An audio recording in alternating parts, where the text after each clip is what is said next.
ఇంతకు చెప్పొచ్చేది ఏంటంటే కుటుంబంలో స్త్రీని ఆ విధంగా చేసేసరికి ఆమె ఎప్పుడు ఏడవటమే అందుకని అశ్రువిహీన అంటే అశ్రువులు అంటే కన్నీళ్లు కార్చకుండా ఉండాలి. కలకంటి కంట కన్నీరొలికిన కరగిపోవురా సిరులు అన్నారు. మన లౌకిక వాంగ్మయంలో నీతి పద్యాల్లో అన్నీ చెప్పిండ్రు. అంటే స్త్రీ ఏడవకూడదు, ఏడుస్తున్న ఇంట్లో అది కుటుంబం బాగుపడదు, వృద్ధిలోకి రాదు. అందుకని ఏ విధంగా ఉండాలి స్త్రీ అంటే సమలంకృత అశ్రువిహీన. ఇంకా కొన్ని స్త్రీ లక్షణాలు అంటే అక్కడ స్త్రీకి కాకుండా పురుషునికి హెచ్చరిస్తున్నాడు, కుటుంబ సభ్యులకు హెచ్చరిస్తున్నాడు. ఏమని? ఆమె అశ్రువిహీన అయి ఉండాలి, ఆమెను ఆ విధంగా ఆమెను సంతోష పెట్టాలి. అది సురూపిణి హాసముఖి. సురూపిణి అంటే చక్కటి రూపం కలిగినదై ఉండాలి.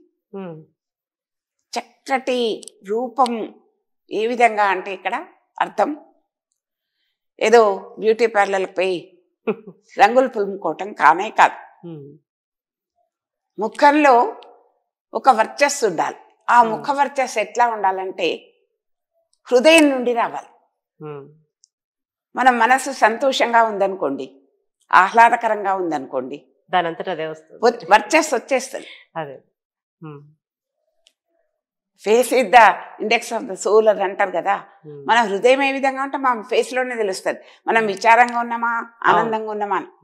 కొంతమంది ముఖాల్లో కూడా వాళ్ళకు 80 ఏళ్ళు వచ్చినా 70 ఏళ్ళు వచ్చినా ఒక లక్ష్మీ కళ వెలుగుతుంటాయి. ఎందుకు అంటే వాళ్ళు నవ్వుతూ ఎప్పుడు అంటే మనం సంతోషంగా ఉండటానికి ప్రయత్నం చేయాలి. నన్ను క్షమించాలి కానీ ఈనాటి పిల్లలకి ఎవరికి ఆ కళలు లేవు, అంత రెడీమేడ్. ఎందుకంటే తృప్తి లేకపోవటం వల్ల ఎప్పుడు మనం ఏదో కష్టం పడుతున్నామని.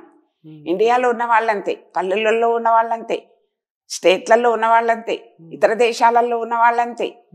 ఏ స్త్రీని మీరు చూడండి ఏదో పెద్దగా కష్టపడుతున్నట్టు. ఉమ్మడి కుటుంబాలు లేవు, అత్తమామ లేరు, ఆడపడుచులు లేరు, ఎవరికి ఏం చేయటం లేదు. మన పిల్లలకు మనం చేసినప్పుడు కూడా సెల్ఫ్ పిటీ ఎందుకు, బా నేనైతే ఎంత కష్టపడిపోతున్నాను అనే భావన వచ్చేసరికి అలసత్వం కనిపిస్తుంది, అలసత్వం కనిపిస్తుంది. అట్లా ఉండకూడదు. భగవంతుడు మనకు అన్నీ ఇచ్చిండు. ఇప్పుడు డబ్బుకు కూడా ఎవరికి కొదవలేదు. స్త్రీ నిజంగా చెప్పాలంటే స్వాతంత్రం పొందింది. చదువుకుంటున్నాం, ఉద్యోగాలు చేస్తున్నాం, డబ్బులు సంపాదిస్తున్నాం, కడుపు నిండా తింటున్నాం, కోరిన బట్టలు కట్టుకుంటున్నాం. ఇన్ని అయిపోయినాక ఇంకా ఎందుకు దేనికి అసంతృప్తి? చిచ్చి నేను ఇంత చదువుకున్నా, ఇండియాలోనే ఉన్నా, చీనా అది ఇండియాలో ఉంటే చీనా, నేను అమెరికానే పోలే. నా స్నేహితులందరూ అమెరికాకు వెళ్ళిపోయారు. పోయిన వాళ్ళు పోతారు, ఉన్న వాళ్ళు ఉంటారు.